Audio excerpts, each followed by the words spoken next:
Welcome to the Rewards Master. Today we're going to do an annual fee card roundup where I'm going to go through all of my 13 cards with annual fees and kind of examine each of them and ask the question, is it worth it or is it not? And I think we all kind of have to do this when it comes to the end of the year because, at least for me, I want to look ahead to the future year and ask, are these cards I want in my wallet or are these cards I don't? So let's find out together. If you would, please hit that like button and subscribe. Almost to 500 subscribers. I appreciate it a lot.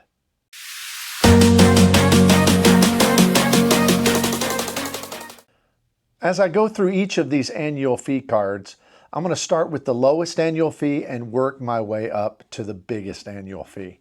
And these range everywhere from $95 a year all the way up to $695 a year. And on each of them, I have to do an evaluation and ask, when it comes to the multipliers, when it comes to the credits that I get back, how well have I done utilizing those credits? Some of the other amenities they offer, like airport lounge access, how many times have I used that in this last year? So each of these are going to have kind of an impact on whether or not these are cards that I want to keep going forward. So that'll help me make my decision to either keep the card, to try to get a retention bonus. I'll do that even if I'm going to keep the card, or to possibly cancel, or maybe even downgrade to a different card. So let's dive right in. Now, the first one on my list is one that so many folks in the travel game have as kind of a baseline card, and that is the $95 a year Chase Sapphire Preferred. Now, the Sapphire Preferred, I don't have it in my wallet because I think it's a fantastic card. I actually don't think it's that good of a card.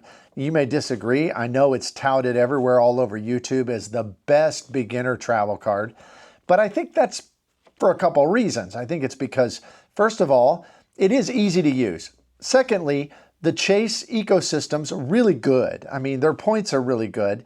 And thirdly, frankly, Chase is pretty good about paying affiliate links and referral bonuses and stuff like that. So it just kind of makes sense for people to push it.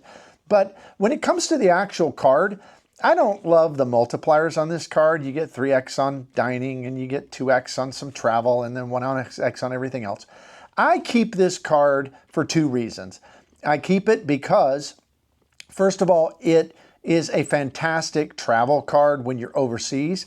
I have just found that some other card issuers are just more kind of fraud sensitive, and I never have an issue. So when I travel overseas, which is 1 or 2 times a year, usually 2, maybe 3 sometimes, and when we do that, I just use that card for the whole trip. And I get some Chase points. I'm probably missing out on a few, but I like it because I just never have an issue. And if I need good customer service, I'm going to get it. So that's one reason.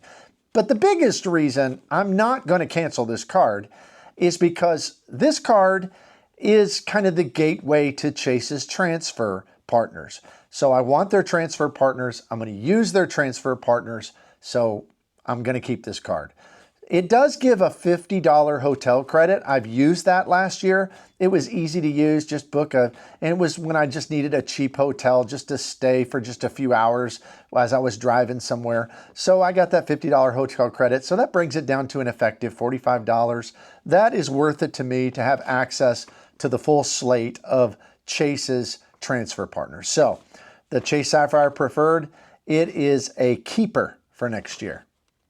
The second one I want to look at is the Citi Strata Premier card. Now, the Strata Premier is not my card, it's my Player 2's card, but it is a card that she got a good bonus on, and it kind of serves the same purpose as the Chase Sapphire Preferred.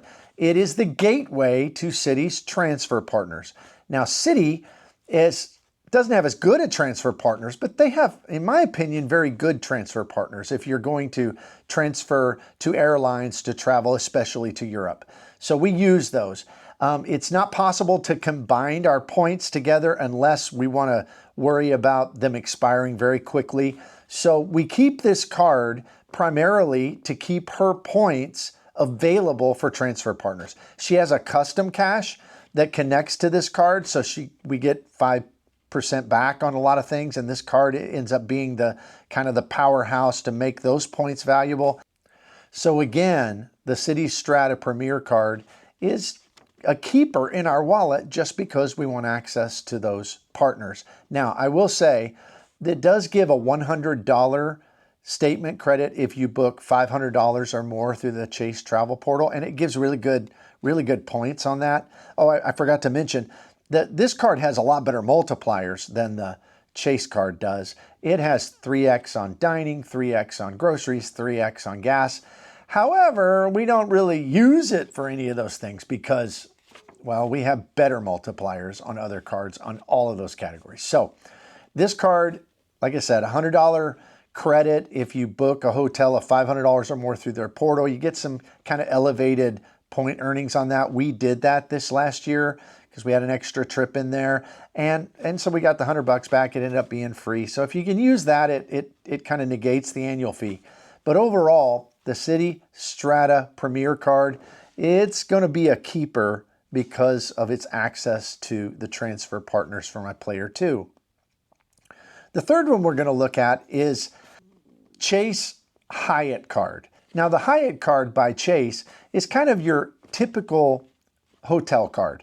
It gives you an annual certificate for a free night.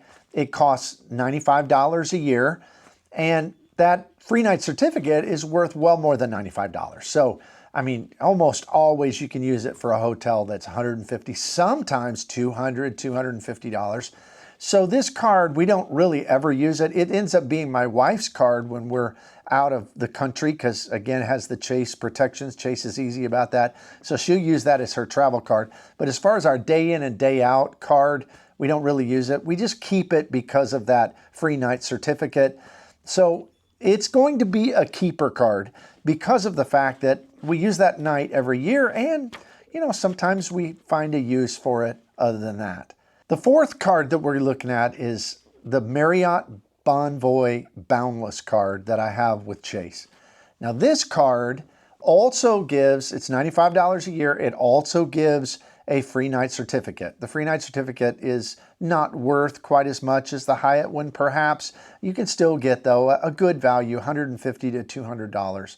Again, we don't use the card for regular spending, so that's not a factor there. But I've decided I'm going to cancel this card. And my reason for that is I'm looking forward to the future. I have so many cards with Chase that I think my credit limit with them is starting to max where they'll allow it to be. This card has a pretty big credit limit, so I don't use it much. We don't prefer Marriott properties.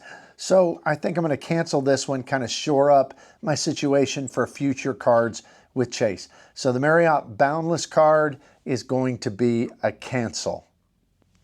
The fifth card that we look at is the IHG card.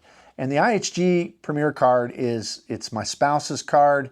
It's another one of these. The reason it's kind of after the others is it's just slightly more expensive. I think it's $99 a year. It gives an annual free night certificate also. We like IHG hotels. We always use it. And so this is, again, one of those that we just kind of keep in the sock drawer until we have a use for it, which is not very often. So we just have to put a little bit of spend every now and again on it to keep it alive. But we do use that annual night certificate. It also has a cool thing that it'll automatically put $25, I think it's every 6 months, into your United Travel Bank. However, it expires like in 6 months. So it's like, I used to think that was so cool, but they don't build up. They don't last for 5 years like typical deposits to the travel bank. So that one's kind of null and void. But certainly the annual fee is more than negated by the free night certificate. So when it comes to the IHG card, we're going to keep it. The sixth card on my list is the Hilton Business Card. Now the Hilton Business Card has a $195 a year fee. And that went up. Went through a full refresh. And if it stayed like the card used to be when I got the card, it would be in my wallet. I liked it. It gave that extra Hilton free night certificate after $15K in spend. And that's kind of the same deal that the Surpass card gives today. But when they refreshed it, they changed that. They took that away. Now it gives like quarterly credits at At Hilton, I think it's 60 bucks. And so I've been using that for gift cards. But even though they raised the multipliers, it's 5x on everything. Hilton points aren't worth all that much. So I've just decided this one's getting canceled. It's just not worth it, me not being able to earn that free night certificate. That's why I got the card. That's why I love the card. It doesn't have that feature anymore, so why keep the card? And it's taking up one of my 5 slots of credit cards for American Express, so it'll open up for something else. So we're going to cancel the Hilton business card. The 7th card on our list is our American Express Gold Card. We've had this one for 2 years. And I've had the gold card before several times through the years. And it's a fantastic dining card. It's a food card out of this world. It costs $325 a year. You get more than that back if you use the credits. And I'm pretty good about using the credits. I just used my Dunkin' credit yesterday and the day before I used my Grubhub. And so I'm pretty good about getting our money back on it. But it is a pain. And as I'm trying to evaluate, do I keep this card in our wallet or not? I've kind of got to be honest with the fact that there's nothing we use it for. I mean, it's just to get the credits. We don't use the dining because I have a better card for that. We don't use the grocery because we have a different card we use for that. And we shop at Walmart. So since we get all of our groceries at Walmart, it's negated on that. So this card serves no use except to make me have to go through a bunch of hoops every single month to get my money back on it. So I haven't decided if we're going to downgrade it to the green and try to maybe lure in an upgrade offer. But basically, this card's on the chopping block. Not going to keep the American Express Gold Card for those reasons. The 8th card on our list is the Capital One Venture X card. This one's my spouse's card. I'm an authorized user on it. And we've had this card basically since the Venture X first kind of was released, and we have liked the card. I mean, in fact, if I were to list out my cards that I would be, the last ones I would cancel, this would be at the top of that list. We like the Venture X card. We love the Capital One lounges. We love the fact that you can have free authorized users. We love that they give you that $300 travel discount. I used to call it travel credit, but really it's more of a discount now. And the 10,000 points on your anniversary makes the card really free if you use those things. And the card gets 2x on everything. And I like Capital One's transfer partners. So it's a no-brainer for me. When it comes to this, even though it's a $395 annual fee, I'm going to be keeping the Capital One Venture X card. Not just this year, but I can't, unless they change it all up, we'll be keeping it indefinitely because we love the Venture X card so much. And also because now at this stage of our credit card journey, probably couldn't get one again. So it's probably best to hang on to it. The 9th card on our list at $495 a year, so we've jumped up $100 from the Venture X, is my very #1 favorite card. It's not available anymore. It's the Citi Prestige card. $495. It gives a $250 easy-to-use travel credit. But the other thing about the Citi Prestige is the multipliers are out of this world. I mean, I get 5x on all airfare that I buy with it. I get 5x on all dining. So that's why I don't need the Amex Gold card, because I get 5x and I get a little bit more because I also have the Citi Rewards Plus card, which gives an extra 10% back when you redeem your points. So really I'm getting like 5.5, and that try to find anything that'll give you 5.5 on flights and 5.5 on your dining. So I love the Citi Prestige card. It is the last card I'll cancel. I'm praying that when they come out with their new Premier card for Citi, they don't make me get that. And if they do, I hope it's exactly like the Citi Prestige card. So Citi Prestige is a keeper. The 10th card on my list is also one of my very favorite. It is the Hilton Aspire by American Express. Now this is our primo hotel card. The Hilton Aspire, it has good multipliers. You get like 7x on several things, although we really don't ever use it for those spending categories. We use it because of the perks. It gives diamond status with Hilton. We do travel to Hiltons overseas periodically and get treated wonderfully. We get upgrades and, you get access to the lounges, all of that. This card is tremendous in that if you go to Hilton Resorts twice a year, you're getting $200 back each time that you go. If you use it for airfare, $50 a quarter, $200 a year, you're getting that. So that's more than the annual fee, which is $550. But then you also get a free night certificate. And that is a Hilton free night certificate, good at any standard room night at any Hilton in the world. We're using it this year at the Conrad. Last year we used it at the Waldorf Astoria Cavalieri in Rome, Italy.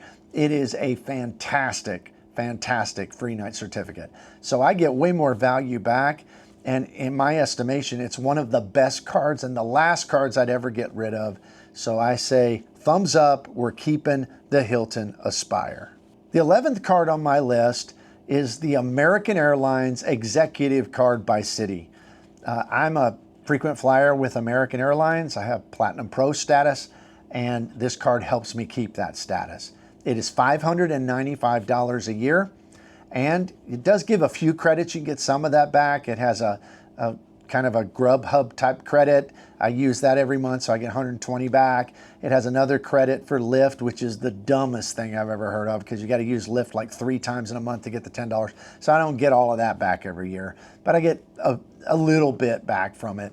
But then it also has $120 Avis Rent-A-Car credit, which I do use that. So I maybe get $250 to $270 back on the $595, but it gives me access to the Admirals Lounges. I've went in over 20 Admirals Lounges this year. So, I mean, what is that worth? Even if it's worth 15 bucks a piece or 20 bucks a piece, I've went in 20. So that's pretty valuable. Also, this card gives you boosts towards your status. You get 10,000 extra loyalty points when you hit at 50,000 loyalty points, and again at 90,000, which means that my status is 20,000 easier to achieve.